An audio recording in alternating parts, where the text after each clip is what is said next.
कुछ पढ़ने की कोशिश की हमने, अभी सीख रहे हैं।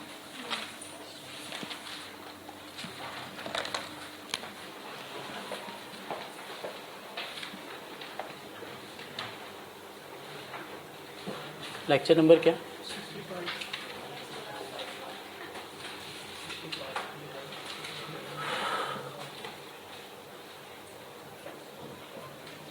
सो चैप्टर 12 नाम हमने रखा कॉस्ट ऑफ कैपिटल। क्या होती है अभी तक हमें नहीं पता। हमने क्या पढ़ा? एक फार्मूला पढ़ा, वैक इज इक्वल टू अभी तक equity into cost of equity, जिसको के ई से डिनोट किया जाता है, plus debt into cost of debt, जिसे के डी से डिनोट किया जाता है, divided by equity plus debt, और परसेंटेज में हमें आंसर चाहिए तो इंटू 100। यही फार्मूला था। अभी डेट मीन डेट उधार, शेयर होल्डर वाला पैसा नहीं, उधार कौन सा पता नहीं, शॉर्ट टर्म है, लॉन्ग टर्म है, लोन है, डिबेंचर है, बॉन्ड है, क्या है पता नहीं, डेट डेट कर्जा, ठीक है, जो वापस करना है, इखलाकी जुर्रत करके वापस करने वाला पैसा, ठीक हो। ये वापस नहीं करना, ये ले लिया, ले लिया, जब तक कंपनी मर नहीं जाती आपने वापस नहीं करना।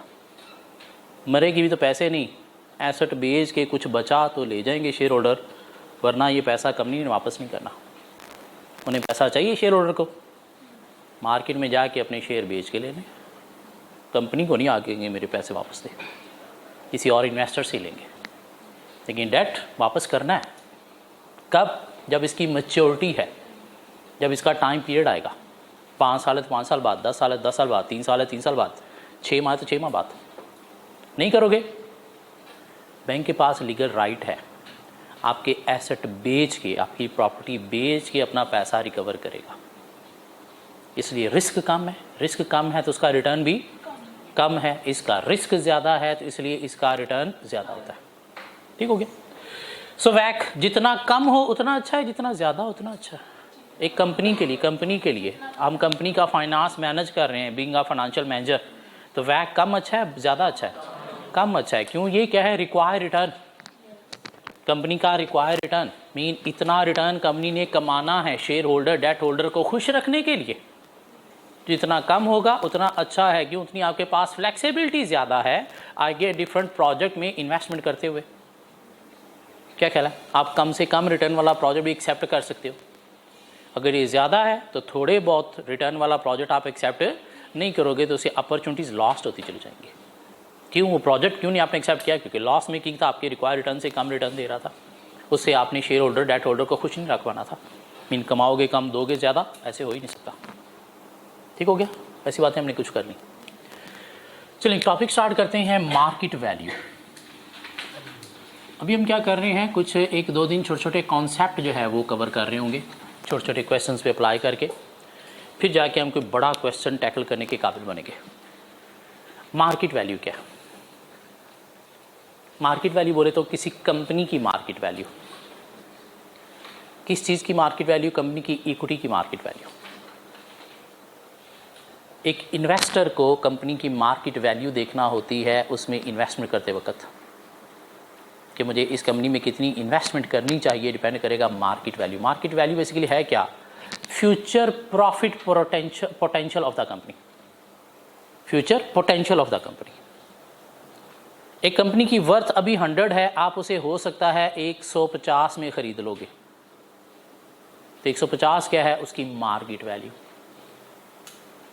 इन्वेस्टर कितनी अमाउंट में इन्वेस्टमेंट करेगा, मीन कितनी अमाउंट में कंपनी को खरीदेगा, वो क्या है? Market value. 100 वाली कंपनी आप 150 में खरीदोगे, 150 क्या है? Market value. क्यों? आपको फ्यूचर पोटेंशियल इसका बड़ा ब्राइट नज़र आ रहा था। ये कंपनी की अभी वर्थ 100 है, आप उसे हो सकता है 75 में खरीदोगे, ये 75 क्या है? Market value. क्यों? आपको उसे फ्यूचर इसका ताबनाक नज़र आ रहा था, मीन फ्यूचर पोटेंशियल नज़र नहीं आ रहा था। तो मार्केट वैल्यू है क्या? एक कंपनी की वैल्यू जिसमें एक इन्वेस्टर उस कंपनी को खरीदेगा, उसे क्या नाम दीजिएगा? Market value. डिपेंड करती है किस चीज़ पे? Future potential of the company पे। क्यों कैलकुलेट करनी है? इन्वेस्टमेंट डिसीजन लेने के लिए कि हमें इस कंपनी को कितने में ख़रीदना चाहिए, क्या कह रहा है, कितने में ख़रीदना चाहिए, तो उसकी मार्केट वैल्यू देखोगे उतने में ख़रीदना चाहिए। क्या कह रहा है, एक कंपनी है जिसके सपोज शेयर्स हैं कितने 100,000 और मार्केट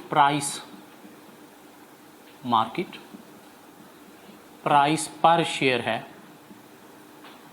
सपोज 150, इसकी मार्केट वैल्यू कितनी होगी, मार्केट वैल्यू कितनी होगी, मार्केट वैल्यू कितनी होगी 1500,000। क्या कहला है, शेयर इनटू प्राइस पर शेयर, कौन सी प्राइस, मार्केट प्राइस, तो ये क्या है इसकी मार्केट वैल्यू 15 मिलियन, 15 मिलियन। कितनी जीरो आएंगे अभी और 4 जीरो और आएंगी, 4 जीरो और आएंगे, 1 2 3 4, मतलब यूँ कहना चाह रहे हो। ओके, ये क्या है कंपनी की मार्केट वैल्यू। कैसे कैलकुलेट किया आपने ये, सो मार्केट वैल्यू कैलकुलेट करने का पहला फार्मूला है हमारे पास क्या, number of shares into market price पर शेयर या प्राइस पर शेयर, सिंपल प्राइस पर शेयर। कौन सी, मार्केट प्राइस पर शेयर। क्या कह रहा, ठीक है मार्केट वैल्यू। अब इस कंपनी के शेयर की पार वैल्यू है 10, शेयर की पार वैल्यू कितनी है 10, क्यों, इतने पे ही लिखा जाता है ना शेयर कैपिटल, तो 10 इंटू 100,000 करेंगे तो क्या आएगा 1 मिलियन। ये क्या है, बुक वैल्यू, ये क्या है बुक वैल्यू। मार्केट वैल्यू क्या है, जो इन्वेस्टर ने वैल्यू लगाई, किस बेस पर, फ्यूचर पोटेंशियल की बेस पर, फ्यूचर अर्निंग पोटेंशियल की बेस पर। अगर इसे अर्निंग ज़्यादा होगी तो मार्केट वैल्यू ज़्यादा होगी, अर्निंग पोटेंशियल कम है तो मार्केट वैल्यू क्या होगी, कम होगी।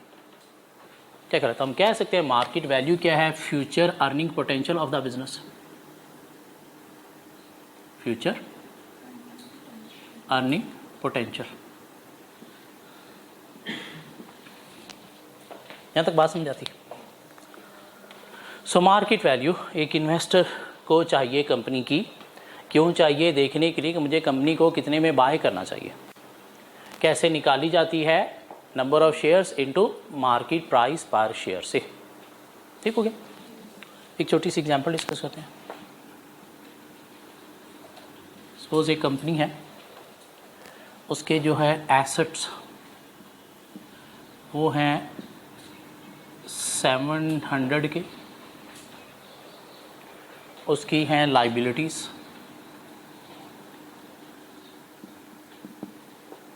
सपोज 500 की,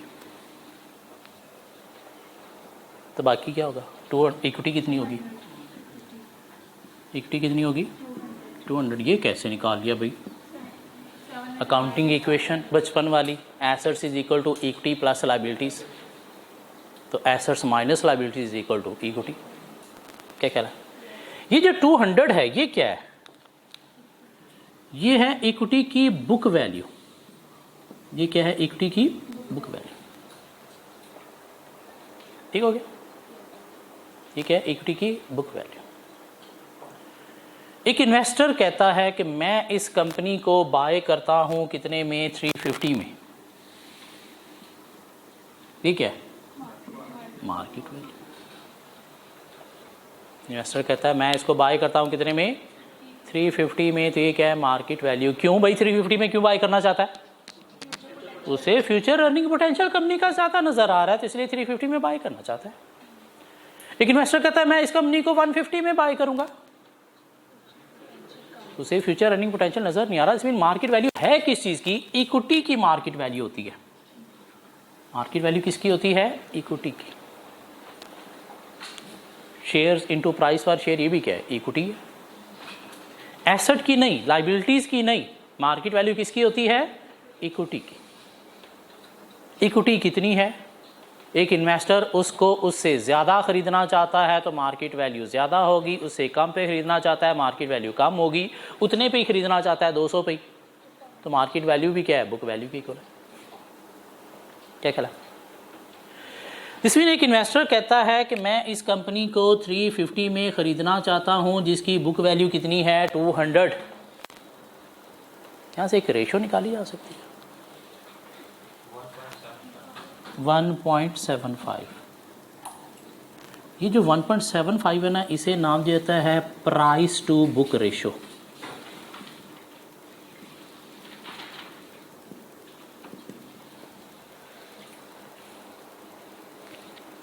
market value divided by book value, जो रेशो आपके पास है उसे क्या नाम देता है price to book ratio. Mean ये है क्या मार्केट वैल्यू, ये है क्या बुक वैल्यू, 1.75 क्या है प्राइस टू बुक रेशो। तो मैं कह सकता हूँ कि market value is equal to book value into price to book ratio भी होती है। क्या कहला, मार्केट वैल्यू कितनी है सर 350 इक्वल है बुक वैल्यू कितने की 200 इंटू 1.75, तो करें क्या है मार्केट वैल्यू आ गई। क्या कहला, तो मार्केट वैल्यू का एक और फार्मूला हम कह सकते हैं। नंबर 2 फार्मूला क्या है, नंबर 2 फार्मूला क्या है book value into price to book ratio.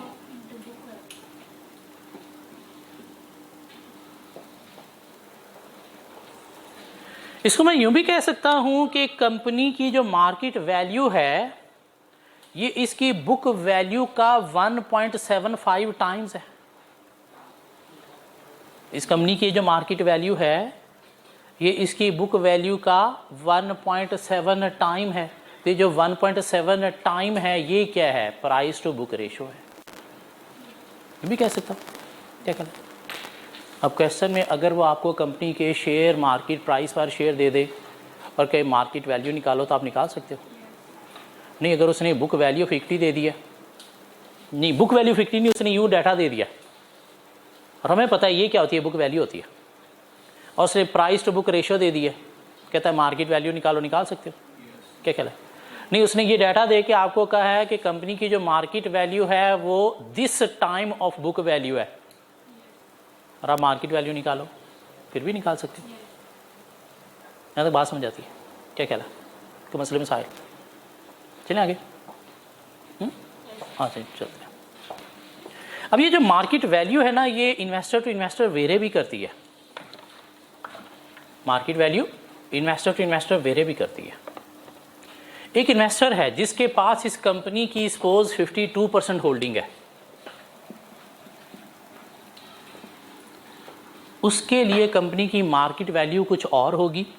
एक इन्वेस्टर जिसके पास सपोज 48% होल्डिंग है उसके लिए इस कंपनी की मार्केट वैल्यू कुछ और होगी। ज़्यादा किसके लिए होगी, 52 वाले के पास या 42 वाले के पास। ये जो है 52% का मतलब क्या है, इसके पास डिसीजन मेकिंग अथॉरिटी है, मेजॉरिटी अथॉरिटी है। ये कंपनी के डिसीजन को इन्फ्लुएंस कर सकता है। ये कंपनी इसकी सब्सिडरी है, ये जाके अपनी मनमर्जियाँ इस कंपनी के ऊपर थोप सकता है, और जब अपनी मनमर्जियाँ थोप सकता है तो इसके लिए इस कंपनी की मार्केट वैल्यू कुछ और होगी, ज़्यादा होगी। इसकी कंपनी सब्सिडरी नहीं है, क्यों, लेस दैन 50% होल्डिंग है इसके पास। ये अपनी मनमर्जी थोप नहीं सकता कंपनी पे टांग रख के ऑर्डर नहीं कर सकता इसकी तरह से। तो इसलिए इसके जो 48% शेयर हैं इसकी मार्केट वैल्यू कुछ और होगी। ये जो 52% होल्डिंग वाला है इसकी मार्केट वैल्यू शेयर की कुछ और होगी। मीनिंग ये हो सकता है यही 150 वाला शेयर्स 130 में भी बेच देगा, ये 150 से कम नहीं इससे ज़्यादा भी बेचेगा। क्यों, 52% होल्डिंग का मतलब क्या है, आपकी ये सब्सिडरी, आप अपनी मनमर्जियाँ चला सकते हो। इन आपके पास कुर्सी भी है, कुर्सी का चस्का भी है, सिर्फ होल्डिंग नहीं है।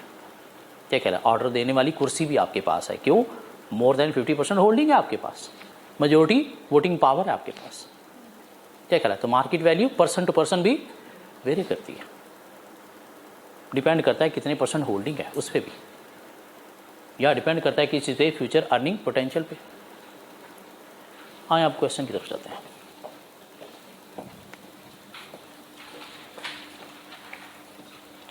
क्वेश्चन नंबर 1 2 3 आपने कर लिया था, ऐसी बात है। क्वेश्चन नंबर 4,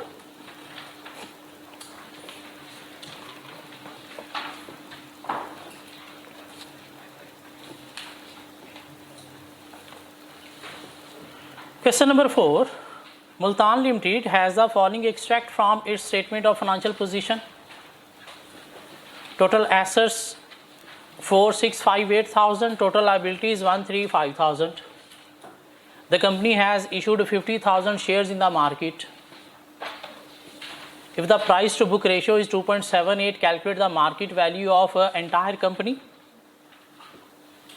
और उसके बाद मार्केट वैल्यू पर शेयर भी निकालनी है. Good luck everybody. क्यूएम आपने पढ़ा हुआ है, मैं ज्यूम कर रहा हूँ. क्या खेला? मैं ज्यूम कर रहा हूँ क्यूएम आप पढ़ के आए हो. यकीन कर लो, तो नहीं कर लेते.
ये बुक वैल्यू आ गई.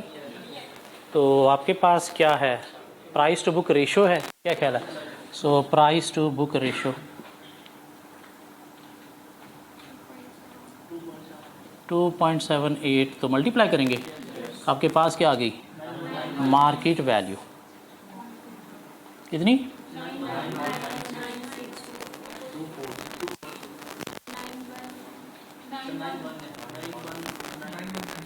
96240. ये क्या आ गई? इंटायर कंपनी की, मीन पार्ट ए आ गया. क्या ख्याल है? सो आपके पास जो शेयर्स हैं वो टोटल कितने हैं? 50,000. तो डिवाइड करोगे. क्या ख्याल है? तो 1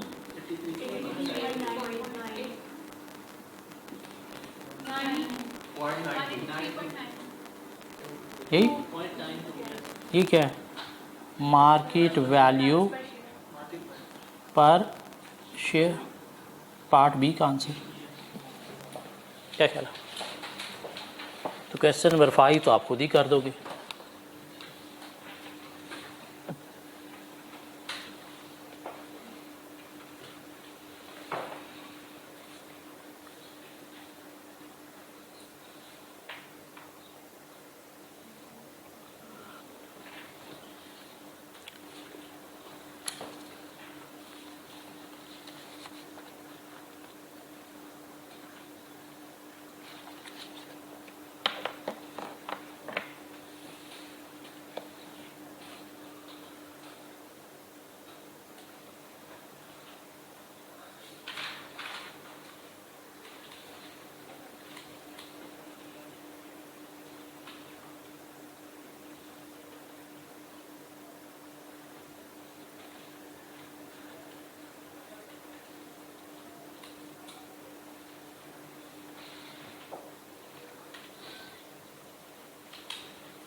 The question number 5, following is the data relating to two companies, Mamoon and Hamdani. Share capital Mamun का है 1.4 मिलियन रुपीज़, 10 पार वैल्यू है शेयर की, और हमदानी का 1.68 मिलियन। रिज़र्व हैं 3.5 मिलियन और 600,000। इक्विटी बुक वैल्यू इतनी है। Market value per share for Mamun limited is 60 and for Hamdani is 3.89। Calculate the market value both companies. तो मामून के लिए देखा जाए तो हमारे पास मार्केट वैल्यू पर शेयर है, तो नंबर ऑफ शेयर्स निकाले जा सकते हैं उसके। कितने number of shares? So Mamoon की अगर हम बात करें तो उसके जी share capital, number of shares हम पहले अगर निकाल लें तो नंबर ऑफ शेयर्स जो हैं उसके निकलेंगे कितने? 140,000। कैसे निकाला ये आपने? 1.4 मिलियन जो है उसको आपने डिवाइडेड बाय 10 कर दिया था पार वैल्यू से, क्या कह रहा है? और आपके पास मार्केट प्राइस शेयर भी दी गई है, और वो दी गई है कितनी? 60। तो आपने निकाली क्या? Market value 8400,000। ठीक हो गया। और उसके बाद हम चले गए जी किस तरफ? हमदानी की तरफ। और हमदानी की हमें शायद बुक वैल्यू दी गई है। बुक वैल्यू ऑफ इक्विटी कितनी? और उसमें हमें प्राइस टू बुक रेशो दी गई है 3.89। तो हमारे पास मार्केट वैल्यू आ गई कितनी? 88692000। बस यही चाहिए था, सिंपल, पक्की बात है। चलें एक क्वेश्चन नंबर 6 में आइएगा। Calculate the present value of the following cash flows. नीचे कुछ कैश फ्लोज हैं, उनकी आपने क्या करना है? प्रेजेंट वैल्यू निकालनी है। कैश फ्लोज की प्रेजेंट वैल्यू निकालनी है। ईयर 1 to 5 है, कैश फ्लो 1 है 100 और डिस्काउंट फैक्टर है 12.5%। क्या निकालना आपने? प्रेजेंट वैल्यू निकालनी है। क्या कह रहा है?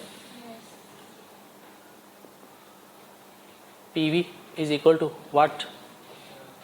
PV is equal to what? Future value into 1 plus I raised to power minus n। इसको मैं यूँ भी कह सकता हूँ, future value divided by 1 plus I raise to power n। बात है कि क्या कह रहा है? तो आपने निकालनी है जी पहले किसकी? कैश फ्लो 1 की। तो कैश फ्लो 1 की पीवी जो है वो इक्वल होगी 100 डिवाइडेड बाय 1 प्लस कितना?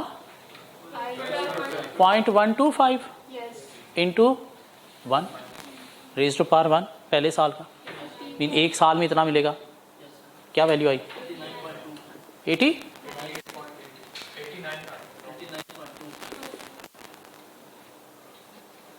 कैश फ्लो 1 की प्रेजेंट वैल्यू आ गई।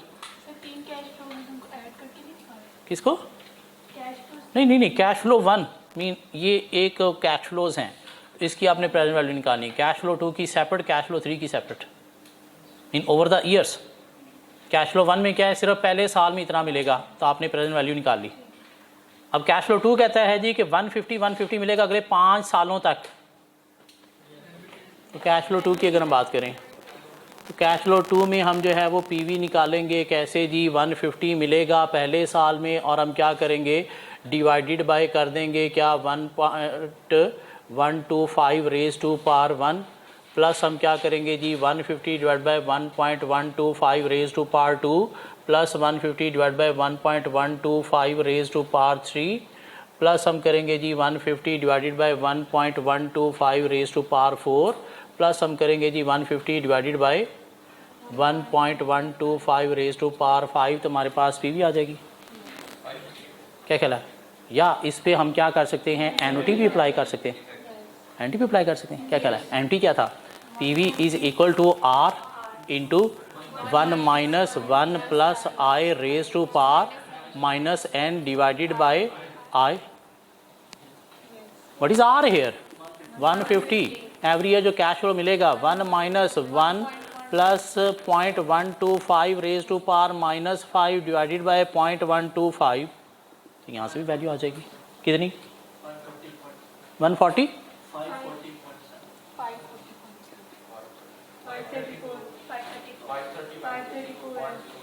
145 point 534.08. इधर से भी यही आंसर आ रहा है.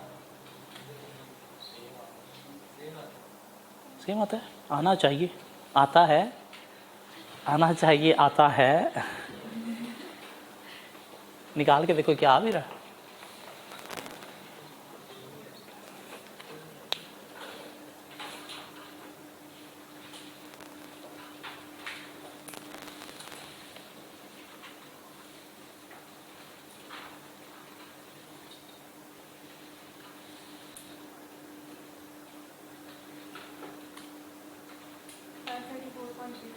फाइव 34.08 आ रहा है. गुड. कैश फ्लो 3 की बात करेंगे अब. उसने कहा जी कि आपको मिलेगा कितना?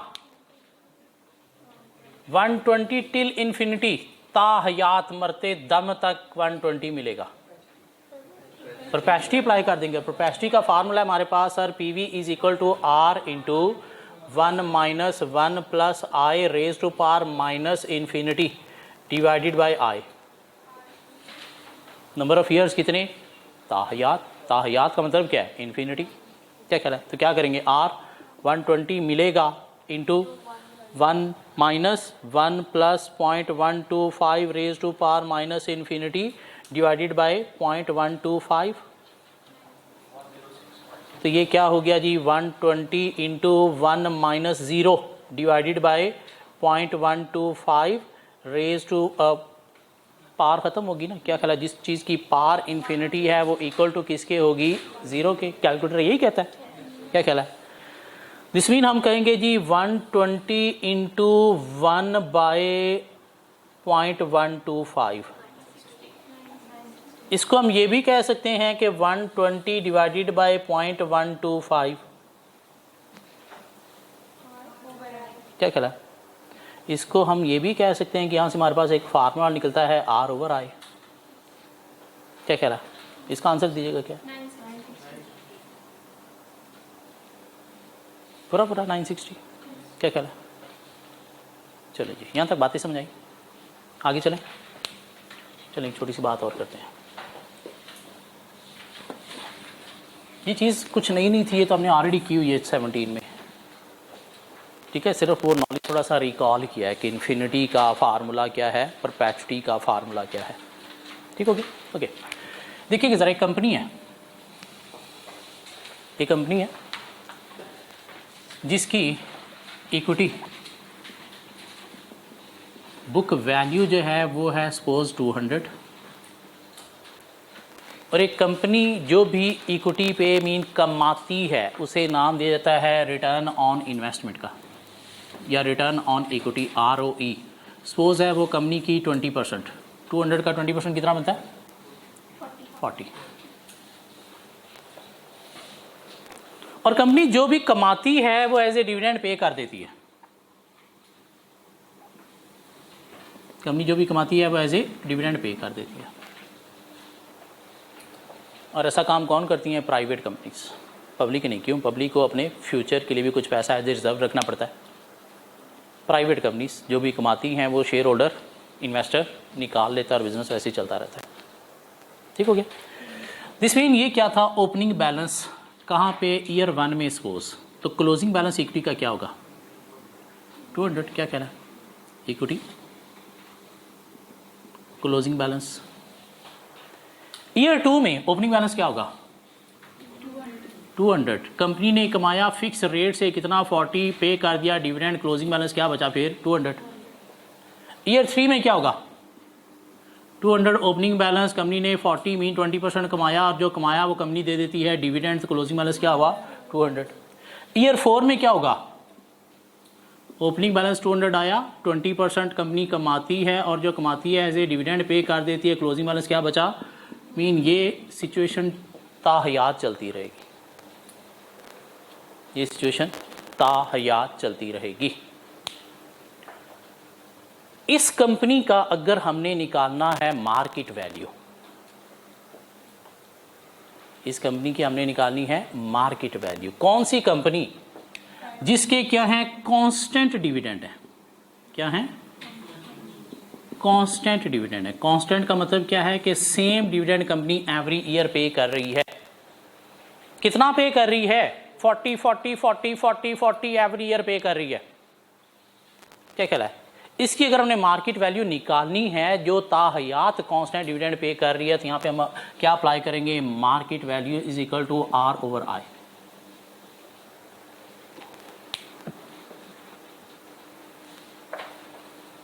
क्या कह रहा है, एक ऐसी कंपनी जो सेम डिविडेंड कांस्टेंट पे कर रही है टिल इन्फिनिटी, उसकी अगर हमने मार्केट वैल्यू निकालनी है तो मार्केट वैल्यू किसके इक्वल होगी, आर ओवर आई। आर बोले तो रिटर्न, रिटर्न बोले तो डिविडेंड, आई बोले तो rate.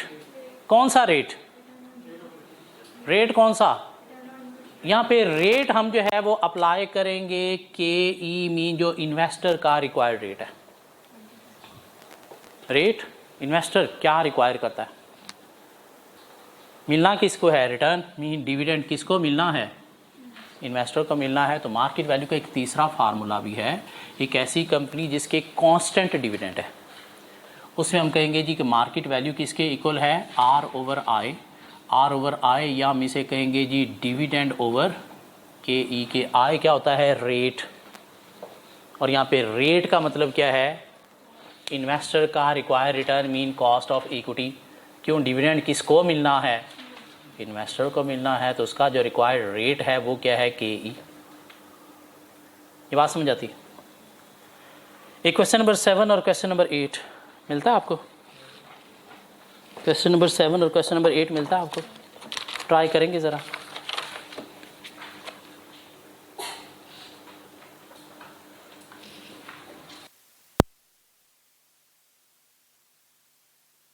Question number 7, calculate the market value of the following companies.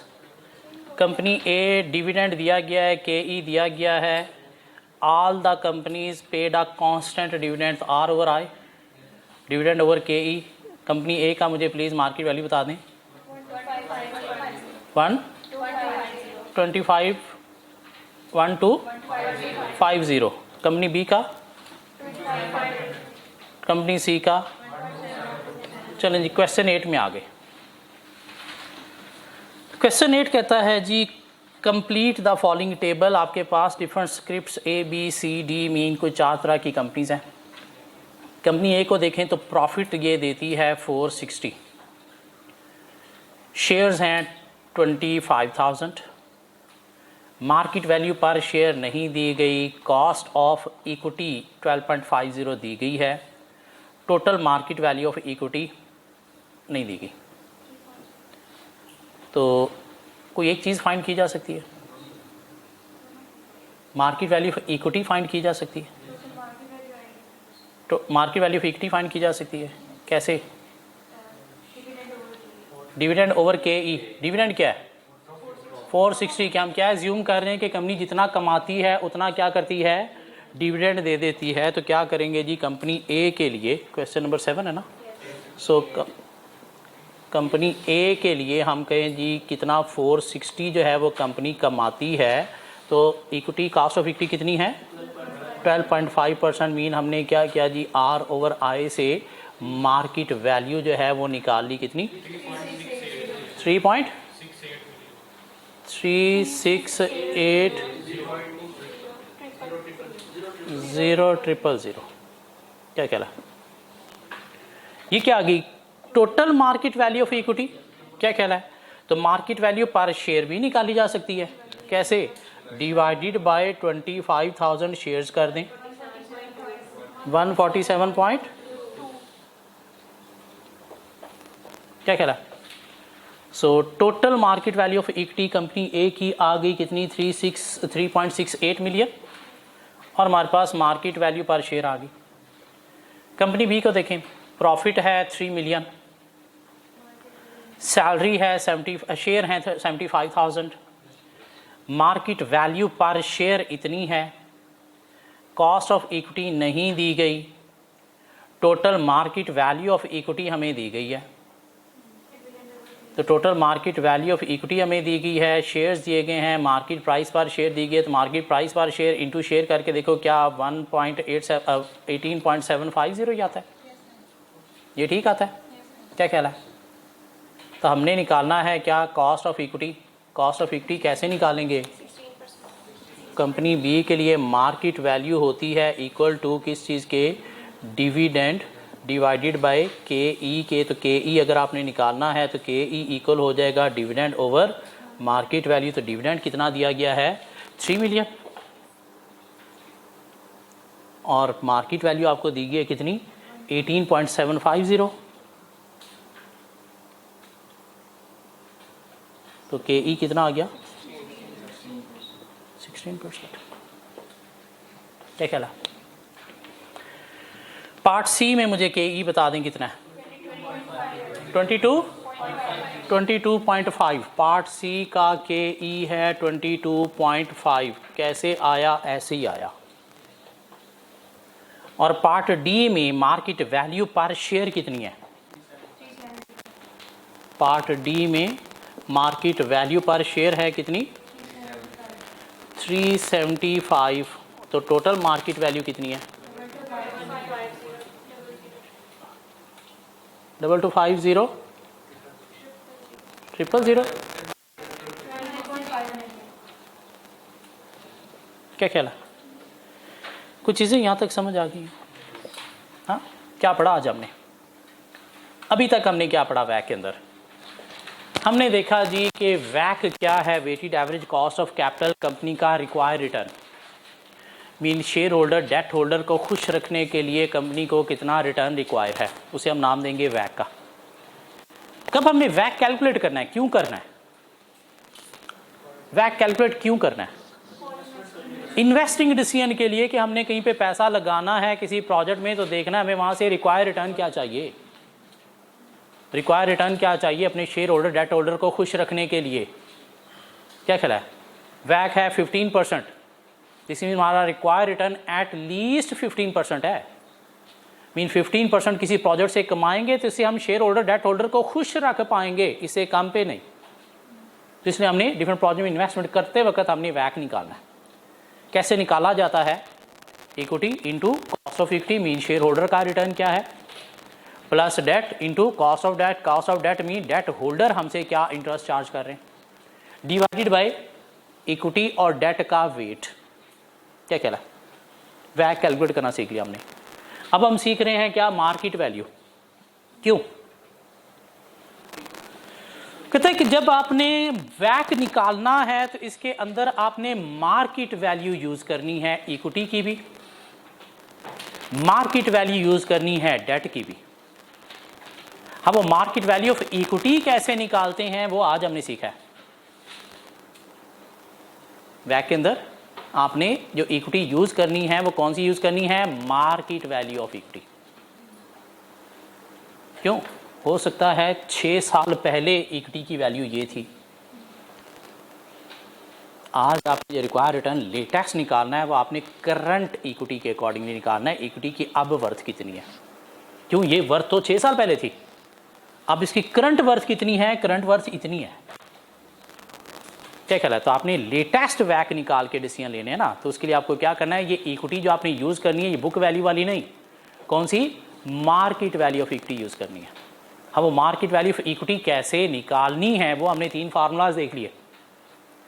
अगर आपके पास शेयर मार्केट प्राइस पर शेयर दी गई है तो दोनों को मल्टीप्लाई करके मार्केट वैल्यू ऑफ इक्विटी निकल आएगी जो आपने वैक में यूज करनी है। नहीं, आपके पास जो है वो बुक वैल्यू दी गई है 6 साल पहले वाली इक्विटी की वैल्यू, और साथ अब की प्राइस टू बुक रेशो दी गई है, तो वो मल्टीप्लाई करके आप निकाल सकते हो। क्या कहला है? या आपके पास कंपनी का डिविडेंड दिया गया है और बुक वैल्यू दी गई है, या शेयर होल्डर का रिटर्न दिया गया है। क्या कहला है? और कंपनी कांस्टेंट डिविडेंड पे करती है, तो फिर वहाँ पे आप क्या करोगे, आर ओवर आई से मार्केट वैल्यू निकालोगे। आर ओवर आई एक ऐसी कंपनी जो कांस्टेंट डिविडेंड पे कर रही है, कब तक? जब तक जिंदा है। उसकी अगर हमने मार्केट वैल्यू ऑफ इक्विटी निकालनी है तो कैसे निकालेंगे? आर ओवर आई। आई का मतलब क्या है? रेट। कौन सा रेट? शेयर होल्डर का रिक्वायर्ड रिटर्न का रेट, मीन के ई। क्यों? ऊपर आप जो रिटर्न ले रहे हो आर, वो किसका ले रहे हो? शेयर होल्डर का डिविडेंड ले रहे हो। तो 3 मेथड हमने पढ़ लिए मार्केट वैल्यू ऑफ इक्विटी निकालने के। क्यों?